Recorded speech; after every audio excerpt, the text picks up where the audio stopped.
আবাসে বিভিন্ন জায়গায় দুর্নীতির অভিযোগ। পাকা বাড়ির সামনে কাঁচা বাড়ি, সেই কাঁচা বাড়ির মানুষের তালিকায় নাম নেই, এরকমটাই অভিযোগ উঠে আসছে। এটা পূর্ব মেদিনীপুরের বিভিন্ন জায়গায় এই অভিযোগ বারবার আসছে।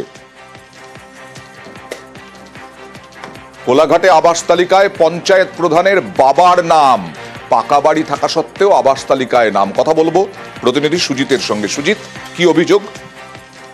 ছবিতেই দেখা যাচ্ছে সামনে একটি মাটির বাড়ি আর তার পিছনেই একেবারে পেল্লাই সাইজের পাকা বাড়িটির প্রধান যিনি তার এবং তার বাবার সামনেই রয়েছে মাটির বাড়ি। যদিও একসঙ্গেই তারা কিন্তু দিন যাপন করে, তা সত্ত্বেও ওই যে লোক, যে অসঙ্গতি, সবটাই যে পূর্ব মেদিনীপুর কোলাঘাটের এই খবর।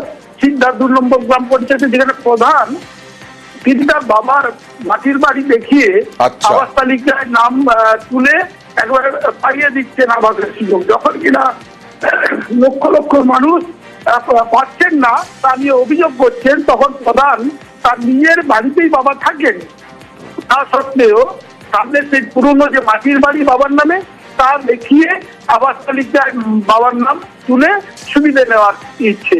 এবং এই ঘটনা নিয়ে স্বাভাবিকভাবে সরব হয়েছেন এলাকার মানুষ, সরব হয়েছেন বিরোধী। এখানে এই যে পঞ্চায়েত প্রধান যার বিরুদ্ধে অভিযোগ, মানে এই যে মাটির বাড়িটা দেখছেন, এই মাটির বাড়ি তার ছিল, এই মাটির বাড়ি দেখিয়ে তিনি আবাস তালিকায় নাম তুলেছেন, এরকমটাই অভিযোগ। কিন্তু পেছনেই পেল্লাই বাড়ি, সেখানেই থাকেন পঞ্চায়েত প্রধান এবং তার বাবা। পঞ্চায়েত প্রধান কি বলছেন সুজিত? তিনি আমতা করছেন এবং তিনি এখন সাধু সাজার চেষ্টা করছেন। তিনি বলছেন আমি না বলেছি, নেওয়া হবে না। কিন্তু নিলেন কেন বা নামটা তুললেন কেন? কারণ রক্ষক যেখানে ভক্ষক, তখন এই পঞ্চায়েত প্রধান কি তৃণমূলের না বিজেপির?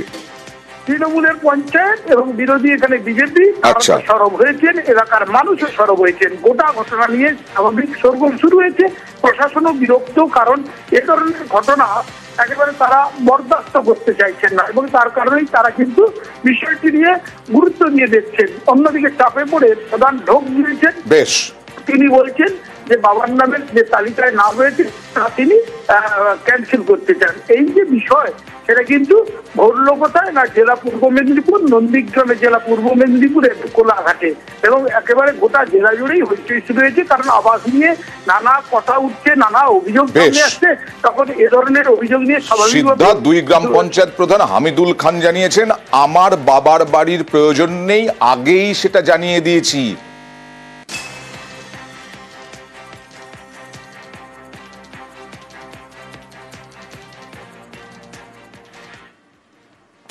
আমি তো পঞ্চায়েতে জানিয়ে দিয়েছি যে আমার না দিলেও চলবে, প্রধানকে জানাচ্ছি।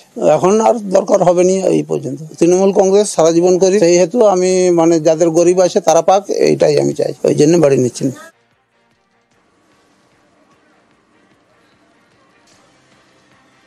যার বিরুদ্ধে অভিযোগ তিনি কি বলছেন দেখুন। যখন দেখলাম বাবার নামে নাম আছে, অলরেডি আমরা আগেই একটা দিয়ে দিয়েছি যে আমাদের বাড়ির প্রয়োজন নেই। বিজেপি যেটা করছে এটা অত্যন্ত নিন্দনীয় কাজ। বিজেপির বিরোধী দলনেতা মাননীয় মাধব খান মহাশয়, ওনাকে আমি সম্মান জানাই, উনি একটা জানিয়েছেন অলরেডি 15 জনের নামে শুধুমাত্র তৃণমূল কংগ্রেস করে বলে তাদের পেছনে লাগতে হবে, তাদের বাড়িগুলোকে কিভাবে কাটা যায় তার জন্য এটা করেছে। এটা অস্বীকার করে লাভ নেই। পুরনো আমাদের একটা মাটির বাড়ি আছে, যেটা দেখে হয়তো যারা ভেরিফিকেশন করতে গিয়েছিলেন তাদের মনে হয়েছিল যে মাটির বাড়ি যেহেতু রয়েছে একে বাড়ি দেওয়া দরকার। আর পঞ্চায়েত সমিতির বিজেপির বিরোধী দলনেতা শিবু প্রামাণিক কি বললেন দেখুন।